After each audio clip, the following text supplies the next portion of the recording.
Hello students, welcome back to let's improve 11 and 12। আমি তোমাদের Souradip sir, তোমাদের হিস্ট্রি এডুকেটর। আজকে এসে গেছি তোমাদের জন্য। এই যে নতুন তোমরা পড়ছো কিসে, সেমিস্টার পদ্ধতিতে। এই যে তোমরা ক্লাস 10 থেকে 11-এ উঠলে এবং 11-এ নতুন এক ধরনের সমস্যার সম্মুখীন হতে হবে, সেটা হচ্ছে সেমিস্টার ওয়াইজ টেস্ট বা এক্সামিনেশন। তো এর আগে পর্যন্ত আমাদের মানে যখন আমরা পড়াশোনা করেছিলাম তখন সেমিস্টারের কনসেপ্টে কোনো কালই ছিল না। আমাদের সময় ছিল একদম কমপ্লিট একটা টেস্ট দিত, গোটা বছর পরে একটা টেস্ট দিত, তারপরে ফাইনাল পরীক্ষা। বাট তোমাদের এখন সেমিস্টার ঠিক যেরকম আমাদের কলেজে, আমাদের সময় যখন কলেজেই শুধু সেমিস্টার ছিল, কলেজে প্রত্যেক 6 মাস অন্তর অন্তর করে একটা পরীক্ষা নেওয়া হতো, সেটাকে ফার্স্ট সেমিস্টার সেকেন্ড সেমিস্টার হিসাবে ধরা হতো। সেই প্রসেসটাই তোমাদের এখন 11-12-এ এসে গেছে, ফার্স্ট সেমিস্টার সেকেন্ড সেমিস্টার হিসাবে। তো আমাদের এই যে তোমরা সেমিস্টারের মানে নর্মাল এক্সামিনেশন থেকে যে সেমিস্টার প্রসেসে তুমি ট্রান্সফর্মও হচ্ছ, সেই জন্যই তোমাদের দরকার একটা ভালো স্ট্র্যাটেজি, যে কি করে তোমাদের ভালো করে প্রস্তুতি নিলে, কেমন করে তোমাদের পড়ার অ্যাপ্রোচটা রাখলে, কতটা সময়ের মধ্যে সেই পড়ার অ্যাপ্রোচটা রাখলে তোমরা 6 মাসের মধ্যে কমপ্লিট সিলেবাসটা কভার করে খুব ভালো একটা স্কোর অ্যাচিভ করতে পারো। তার সাথে সাথে একটা জিনিস মাথায় রাখতে হবে যে প্রত্যেকটা সেমিস্টারের কোয়েশ্চেনের প্যাটার্নস কিন্তু আলাদা হবে, প্রত্যেকটা সেমিস্টারের কোয়েশ্চেনের ধরন আলাদা হবে। এর আগের তোমাদের জন্য আমি একটা ভিডিও উপস্থাপন করেছিলাম, সেটা হচ্ছে তোমাদের হিস্ট্রির কমপ্লিট সিলেবাস। যারা তোমরা দেখোনি তারা অবশ্যই সেটা দেখো এবং তারপরে এই ভিডিওটা আসো, কারণ কি ওই স্পেসিফিক সিলেবাসের টপিকটার মধ্যেই আমি কোয়েশ্চেন প্যাটার্নও খুব সুন্দর করে উপস্থাপন করেছি, তোমাদের কোনো অসুবিধা না হয়। তো আজকে তোমাদের নিয়ে আলোচনা যেটা করবো সেটা হচ্ছে কমপ্লিট স্ট্র্যাটেজি, কি করে তোমরা এই সেমিস্টারে বেড়াজালে যে জড়িয়ে গেছো এখন কি করে সেখান থেকে উঠতে হবে এবং কি করে 6 মাসের মধ্যে কমপ্লিট সিলেবাস শেষ করবে। তো চলো দেখে নেওয়া যাক সম্পূর্ণ স্ট্র্যাটেজিটা। তার সাথে একটা জিনিস মাথায় রাখবে যে তোমাদের বলা হচ্ছে 6 মাস সেমিস্টার, বাট আদতে কিন্তু সেটা হয় না।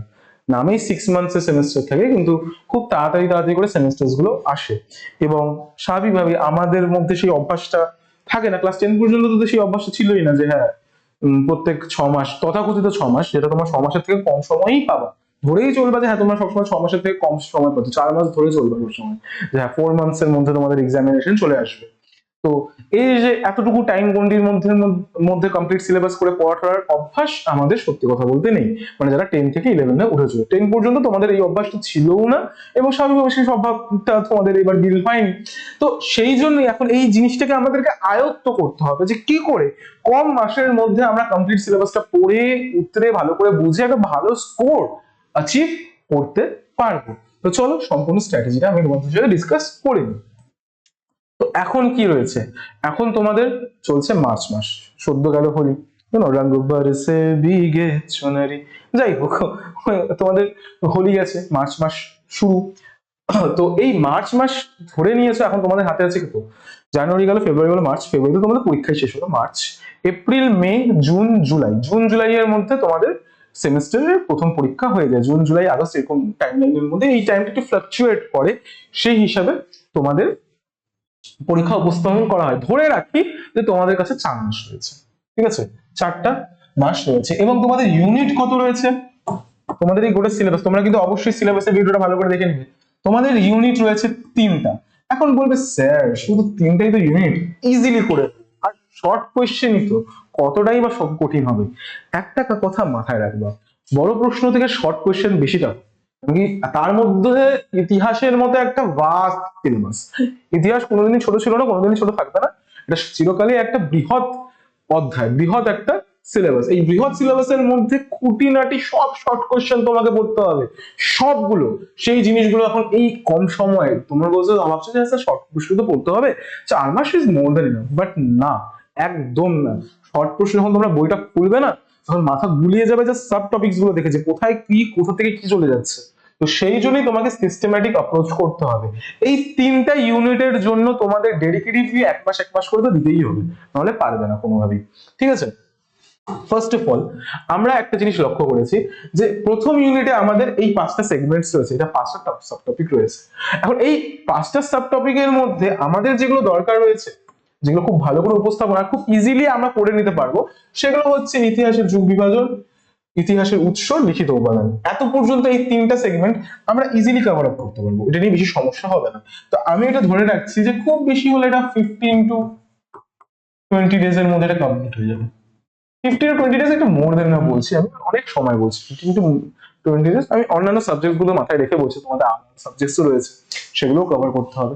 তো মোটামুটি তোমাকে 15 থেকে 20 দিনের মধ্যে এই প্রথম যে টপিকটা রয়েছে, প্রথম যে বিষয়টা রয়েছে, মানে প্রথম টপিক, প্রথম ইউনিটের প্রথম 3টে যে সাব টপিকস, ইতিহাসের যুগ বিভাজন, যেগুলো তোমরা আগেও ইতিহাস পড়েছো, একটু জাস্ট দেখে নিলেই তোমরা বুঝে যাবে। সোর্সেস এবং লিখিত উপাদান, মানে মধ্যে কথা সোর্সেসেরই কথা বলা হচ্ছে। এই সোর্সেস গুলো 15 to 20 ডেজ অর্থাৎ 2 সপ্তাহের মধ্যে তোমাদেরকে র্যাপ আপ করতে হবে। তারপরে বাকিটুকু মাসে যতটুকু সময় বাঁচছে সেই সময়টার মধ্যে তোমাকে কমপ্লিট করতে হবে মধ্যযুগীয় ইতিহাসের লেখা ইন্দো-ফার্সি ঐতিহ্য এবং ইতিহাসের ধারণা, সময়, কারণক্রমিক গতি। এখান থেকে বেশি শর্ট কোশ্চেন আসে না, ইজি শর্ট কোশ্চেন গুলোই আসে, আর বেশি ডিটেইলড নেই, ডেপথে নেই। এতটুকু টাইম তোমাদের মধ্যে ইজিলি ডিস্ট্রিবিউট করে তুমি এটা পড়তে পারবে। তো এটার জন্য আমি 1 মান্থ ধরে রাখছি। তো তোমার যে এই যে 2 মান্থস 4 মান্থস এর গ্যাপটাই আমি ধরেছি, 4 মান্থস এর হিসাবটাই আমি ধরেছি। এই যে 30 ডেজ, প্রথম 30 ডেজ তুমি কভার করবে ইউনিট 1, ওকে। ইউনিট 1 প্রথম 30 ডেজ এর মধ্যে তোমাদের কমপ্লিট হয়ে গেল। 1 নম্বর তোমাদের প্রথম গোল কমপ্লিট। নেক্সট রয়েছে 30 ডেজ, আরেকটা মাস। এই মাসে তুমি কমপ্লিট করবে, ইভেন দো এই মাসের 30 দিন এবং এই যে তোমার মানে দ্বিতীয় সেগমেন্ট, মানে এটাতে যদি আমি ফেজ 1 বলি, ফেজ 1, ফেজ 2। তো ফেজ 1 এর প্রথম এ পোর্শন তোমার কমপ্লিট, ওকে। বি পোর্শনে তোমাদের, এ পোর্শনে তুমি কি করলে, এ পোর্শনে তুমি ইউনিট 1টা কমপ্লিট শেষ করে দেবে, ভালো কথা। ফেজ 1 এর যে বি পোর্শনটা আছে, মানে 30 দিন, সেই 30 দিন তুমি ডেডিকেটিভলি দিবে কিসের উপর, এই ইউনিটটা সবচেয়ে কঠিন ইউনিট। এই জন্য না, জিনিসপত্র বুঝতে হবে। কঠিন ইউনিট এই জন্য, অনেক কিছু মাথায় রাখতে হবে। রোমান সাম্রাজ্য, যেটা তোমরা আগে কোনো দিনও পড়োনি, সেই সাম্রাজ্যের বিপরীতে তোমাদের জানতে হবে।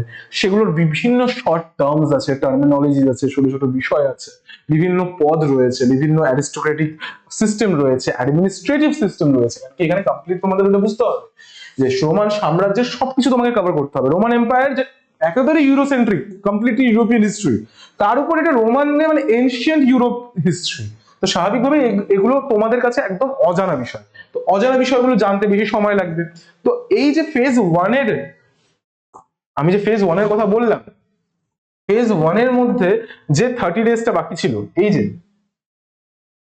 ফেজ 1, ফেজ 2, ফেজ 1 এর মধ্যে এটাকে ধরে রাখলাম হচ্ছে অপশন এ, এটাকে ধরলাম অপশন বি।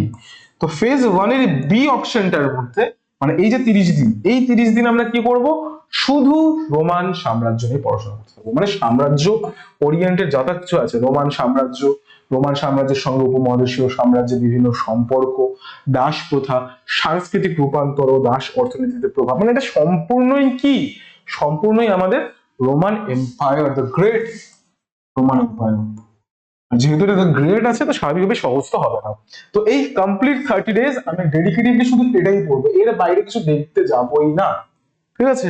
তার সাথে ইভেন যদি কারোর মনে হচ্ছে যে না আরো বেশি সময় লাগবে, তুমি ফেজ 2 এর অপশন এটাকে, ফেজ 2 থেকে এই অপশন এটাকেও তুমি এই 30 ডেজ এর মধ্যেও সেটা কভার করতে পারো। মানে এই ফেজ 1 এর অপশন বি, মানে এই 30 দিন, এবং ফেজ 2 এর এই প্রথম 30 দিন, এই দুটোকে মার্জ করেও তুমি সাম্রাজ্য টপিকটাকে ভালো করে কভার করতে পারো। এটা তুমি 10 দিন নিয়ে নাও, মোট মিলায় 40 ডেজ। যদি তোমার খুব সমস্যা হয় তাহলে 30 ডেজ থেকে ম্যাক্স টু ম্যাক্স 40 ডেজ, 30 দিন থেকে 40 দিনের মধ্যে এটা কমপ্লিট নামাতে হবে। কারণ কি এখানে অনেক ধরনের শর্ট কোশ্চেন রয়েছে, ছোট ছোট থেকে শুরু করে বিভিন্ন টার্মিনোলজিস, বিভিন্ন প্রথা, বিভিন্ন অ্যারিস্টোক্রেটিক পোস্ট, ঠিক আছে, বিভিন্ন লোকেশনস, বিভিন্ন বিষয়গুলো তোমাদেরকে ভালো করে উপস্থাপন করতে হবে। এগুলো সবই তোমাদের কাছে অজানা, জানা একদম না। ইউরোপিয়ান হিস্ট্রির ক্ষেত্রে তোমরা কি পড়েছো, মডার্ন ইউরোপিয়ান হিস্ট্রি পড়েছো, বা এশিয়ার মিডিভেল পিরিয়ডটা পড়েছো, ক্লাস 9 তোমরা মিডিভেল পিরিয়ডটা পড়েছো, সাথে মডার্ন ইউরোপিয়ান হিস্ট্রিটা কমপ্লিট করেছো। আর ক্লাস 10 তো সম্পূর্ণ ইন্ডিয়ান হিস্ট্রি ছিল। 11th তোমাদের ইউরোপিয়ান এনশিয়েন্ট ইউরোপিয়ান হিস্ট্রিটা চলে আসছে, যেটা স্বাভাবিকভাবেই তোমাদের জানা নয়। আর না জানা বিষয়গুলো উপস্থাপন করতে বেশি সময় লাগে, আয়ত্ত করতে বেশি সময় লাগে। দ্যাটস ওয়াই এটাকে তুমি ধরেই রাখো মিনিমাম 30 ডেজ থেকে ম্যাক্সিমাম 40 ডেজ পর্যন্ত।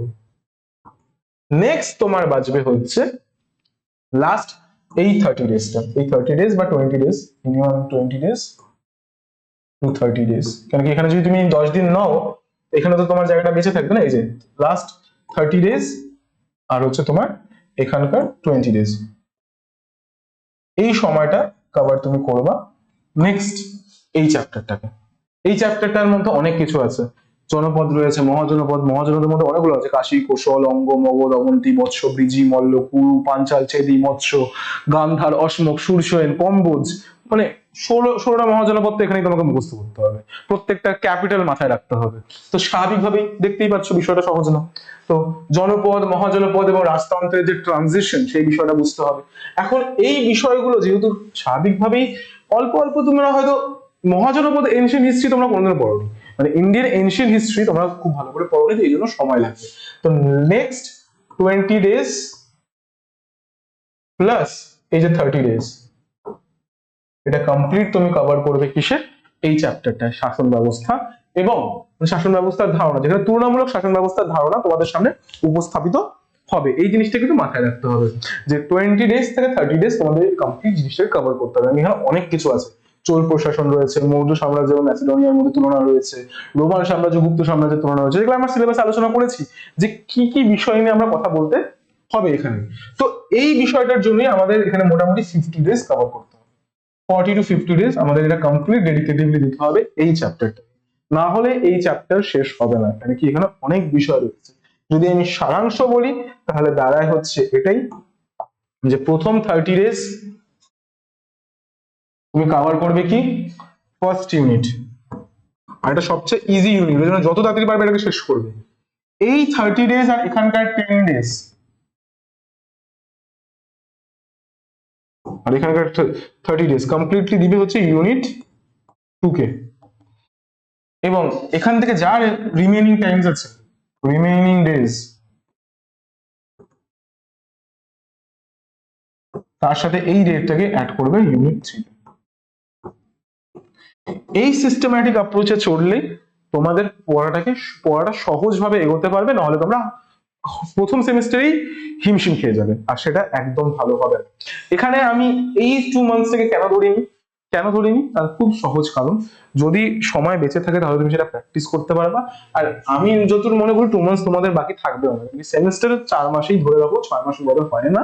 আর 6 মাস যদিও হয় তোমরা খুব গাফিলতি আছো, তোমরা খুব ফাঁকিবাজ রয়েছো, আর স্বাভাবিকভাবেই তোমরা একটু মাধ্যমিকের পরে একটু আনন্দ ফুর্তির মধ্যে পড়াশোনাতে একটু ডুবে যাবে স্বাভাবিকভাবে। তো সেই জিনিসটাকে তোমরা সেভাবে পড়াটাকে উঠাতে পারবা না, 2 মান্থসকে আমি বাফার টাইম ধরে রেখেছি যে হ্যাঁ 2 months বাফার টাইম। তো তবে এই মান্থটাকে ইউটিলাইজ করবে কি করে, প্র্যাকটিস করে। আচ্ছা এইভাবে পড়ে তো নিলাম স্যার, এইভাবে তুমি তো 6 টাইমগুলো আমাকে বলে দিলে যে এইভাবে পড়া যেতে পারে, এইভাবে জিনিসগুলো কভার করা যেতে পারে, বাট এটা তো জাস্ট সিলেবাস কভার করা হলো। আমাকে পড়াটাকে বেস্ট কোয়ালিটি, আমার বেস্ট ডেলিভার কেমন করে দিতে পারবো, কি করে বেস্ট ডেলিভারি আমি দিতে পারবো নিজের পড়াতে, সেই জিনিসের জন্য আরো কয়েকটা জিনিস তোমার মাথায় রাখতে হবে। সবার প্রথমে যেটা আছে, মেকিং শর্ট নোটস এন্ড কি পয়েন্টস। একটা কথা মাথায় রাখবা, তোমার কিন্তু একটা জিনিস নয় অনেকগুলো জিনিস কভার করতে হবে খুব কম সময়ের মধ্যে। আগে কি হতো, একটা বই পড়তা সারা বছর ধরে পড়তা, তার বিভিন্ন সাবজেক্ট সিলেবাস গুলো এক একদিন করে পড়তা, মানে এক একটা মানে প্রথম সামারটিভে, সেকেন্ড সামারটিভে, থার্ড সামারটিভে, এইভাবে জিনিসটা হতো, তাই না? একটা বইয়েরই বিভিন্ন অধ্যায়, ছোট ছোট অধ্যায়গুলো। বাট এবার হচ্ছে কি, গোটা বইটা একটা সেমেস্টারে নামাতে হবে। গোটা বইটা এখন একটা সেমেস্টারে নামা মানে সব বিষয়গুলো তোমাদের মাথায় রাখতে হবে, এবং সব বিষয়গুলো মাথায় রাখবো কি করে, শুধু নোটস। এখন এখানে তো আবার শর্ট পজিশন, শুধু নোট বানালেও হবে না, তাহলে শর্ট নোটস বানাও, যতটা ক্রিস্প নোট রাখতে পারবা, এন্ড লিঙ্ক করবা। এখানে একটা জিনিস আমি অ্যাড করিনি, সেটা হচ্ছে এই নোটস এর ক্ষেত্রে বিষয়টা হবে মাইন্ড ম্যাপস। শর্ট কোয়েশ্চেনের ক্ষেত্রে সবচেয়ে ইফেক্টিভ ওয়ে হচ্ছে মাইন্ড ম্যাপস ক্রিয়েট করা। তো মাইন্ড ম্যাপস ক্রিয়েট করো, মানে সাপোজ ধরো একটা টপিক রয়েছে, সেই টপিকের ওরিয়েন্টেড বিভিন্ন যা বিষয় হয়, ঠিক আছে, সেগুলোকে তুমি কভার করছো। তো একটা ছোট্ট টপিকের ওরিয়েন্টেড যা যা যাবতীয় হয়, সাপোজ ধরো হিস্টোরিওগ্রাফি, হিস্টোরিওগ্রাফির মধ্যে কে কে কোন হিস্টোরিওগ্রাফি থেকে বিলং করে, তাই না?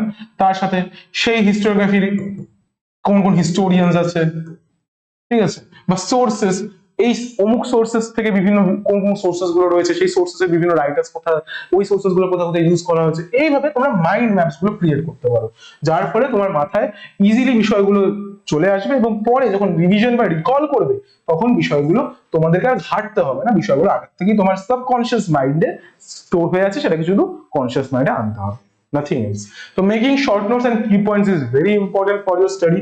Next হচ্ছে make a list of important dates and events. এটা চিরকাল আমি হিস্ট্রি ক্ষেত্রে বলি, যদি কোনো ইভেন্টস থাকে তো সেটা লিস্ট বানাও। টাইম লাইন, ক্রোনোলজিক্যালি বিষয়টা শুনো,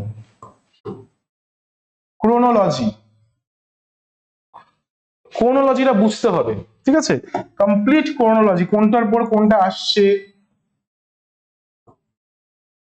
কোনটার পরে কোন বিষয়টা উপস্থাপন করতে হবে, কোন সময়কালের সাথে কোন বিষয়টা এলো, কোন টাইমস গুলো রয়েছে, কি শাসন ব্যবস্থা পরে কোন শাসন ব্যবস্থাটা ইস্টাবলিশ হলো, এই যে ক্রোনোলজি, এই জিনিসটা তোমাদের মাথায় রাখতে হবে। এটার জন্য দরকার পড়লে লিস্ট বানাও, make a list of important dates and events. এবং সবার শেষে এখানে চ্যাপ্টার ওয়াইজ হবে না, এখানে চ্যাপ্টার ওয়াইজ তো হবে কিন্তু তার আগে হবে টপিক ওয়াইজ, টপিক ওয়াইজ সব ধরনের শর্ট কোশ্চেন প্র্যাকটিস করো। সাপোজ ধরে নাও কোনো একটা ইউনিট আছে, সাপোজ ধরে নাও এটা একটা ইউনিট, ঠিক আছে?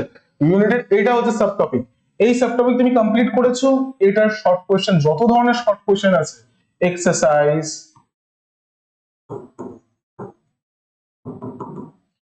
এক্সারসাইজ, বলো বা তোমার বইয়ে যেগুলো আছে সেগুলো বলো, এক্সট্রা যদি তোমরা আগের বছরের এগুলো পাও, কোশ্চেন্স গুলো পাও সেগুলো বলো, সেই টপিক ওরিয়েন্টেড সম্পূর্ণ কোশ্চেন্স গুলো করে ফেলো, সম্পূর্ণ কোশ্চেন্স গুলো। ব্যাস, তাহলে কি হবে, তোমার প্র্যাকটিসও হয়ে যাচ্ছে, তোমার রিকলও হয়ে যাচ্ছে এবং পড়াটা তোমার এস্টাবলিশ হয়েই গেল। এইটা হচ্ছে সবচেয়ে ইম্পর্টেন্ট ব্যাপার। যখন টপিক ওয়াইজ টপিক গুলো করতে করতে কমপ্লিট একটা ইউনিট শেষ করে দেবা, তখন কমপ্লিট ইউনিটের একটা টেস্ট নিয়ে নিবা, তো যার ফলে তোমার পড়াটা একদম ওয়েল ডিফাইন্ড ভাবে, একদম ভালোভাবে এগোতে থাকবে, সুচারুভাবে এগোতে থাকবে। তার সাথে সবার শেষে ওই একই বিষয়, অ্যান্সার রাইটিং প্র্যাকটিস। এখানে অ্যান্সার রাইটিং প্র্যাকটিসের ব্যাপারে শর্ট কোশ্চেনটাকে টাইমে কি করে শেষ করতে হবে সেটা একটা করবো, কোশ্চেন পেপার সলভ করবা, বিভিন্ন টাইপের কোশ্চেন পেপার যদি ফার্স্ট সেমিস্টারে পেয়ে থাকো সলভ করবা, কুইক রিভিশন মাইন্ড ম্যাপস গুলো রেডি করবে, মাইন্ড ম্যাপস রেডি করবে। তার সাথে এক্সট্রা যদি বেঁচে যায় কোনো একটা টপিক, অনেক সময় অনেকগুলো বাদ দিয়ে দিই আমরা, কারণ এগুলো আসে না, ভালো করে লক্ষ্য করবে যে হ্যাঁ এই ইউনিটের এই পোর্শন থেকে বেশি প্রশ্ন কোনোদিনই আসে না, এই ইউনিটটা আমি পড়বো না, যদি খুব বেশি যেটা জিনিসটা হেক্টিক লাগে তো পড়বো না। যদি ওই টাইম লাস্ট 1 মান্থে যদি তোমার কাছে টাইম থেকে থাকে তাহলে তুমি সেই রিমেইনিং টপিকস গুলো পড়তে পারো, ইটস অপশনাল, কমপ্লিটলি অপশনাল, তোমাকে করতেই হবে যে এমন কোথাও কথা নেই। তো এই ছিল তোমাদের কমপ্লিট স্ট্র্যাটেজি। আশা করি তোমাদের সম্পূর্ণ ডাউটস গুলো আমি ক্লিয়ার করতে পেরেছি, সম্পূর্ণ স্ট্র্যাটেজিকে ভালো করে তোমাদের সামনে উপস্থাপন করতে পেরেছি। কোনো ডাউটস থাকলে অবশ্যই আমাকে এই কমেন্ট সেকশনে জানাও, এবং তোমার যে সকল কোয়েরিজ আছে সেগুলো আমি মানে যথাসম্ভব জিনিসগুলোকে রিজলভ করার চেষ্টা করব। তো আবারও দেখা হবে নতুন সেশনে নতুন এক ভিডিও নিয়ে, ততদিন যেন ভালো করে পড়ো এবং নিজের প্রিপারেশন রেডি করো, কারণ কি এখন কিন্তু আর খামখেয়ালি করলে চলবে না, সময় কম আছে। যত ভালো করে প্রিপারেশন, যত শুরু ভালো করবে, যত তাড়াতাড়ি ভালো শুরু করবে, তোমার ভালো শেষটাও হবে, আর যার শেষ ভালো তার স্বাভাবিকভাবেই সব ভালো। তো চলো দেখা হবে নতুন সেশনে, ততদিন টাটা, বাই বাই এবং ভালো থেকো।